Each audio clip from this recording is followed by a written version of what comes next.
RPGAD numéro 8, donc exploration, ou plutôt explorer, puisque c'est écrit explore. Bah, je vais tout simplement faire quelque chose que je fais très souvent sur ma chaîne, c'est que je vais vous dire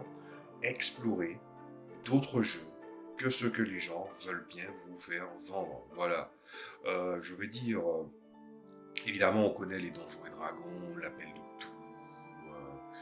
et Pathfinder, ou ce genre de choses-là, mais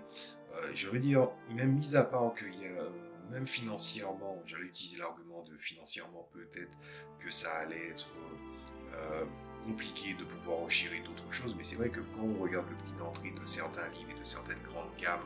de certaines grandes franchises, même là, je pense que ce n'est pas un bon argument. Donc, pour revenir à ce que je disais, non, si vous voulez explorer d'autres jeux, si vous voulez explorer certains jeux, ne foncez pas systématiquement vers les jeux qu'on essaie bien de vous faire vendre. Après tout, la fantasy, par exemple, puisque les trucs qui fonctionnent le plus, c'est l'action, aventure, fantasy, il existe différentes variations et différentes manières de fonctionner. Meilleur exemple, dans l'action, aventure, fantasy, on a très bien évidemment les CB systèmes des 20, mais on a aussi par exemple les Warhammer, je crois qu'il y a un nouveau jeu Warhammer qui est sorti par exemple, ou encore Against the Dark Master, et bien d'autres jeux. Le truc, c'est que des fois, on est un petit peu, quand on débute le jeu de rôle, on est un petit peu attaché à cette espèce de posture où on veut essayer de jouer à quelque chose que tu es sûr de trouver des joueurs parce que les gens ont envie d'aller dessus, mais les joueurs ou les potentiels joueurs se vont être fédérés selon l'idée que les gens qui jouent déjà ont déjà en fait décidé d'adhérer. Vous voyez ce que je veux dire par là? C'est une espèce de chaîne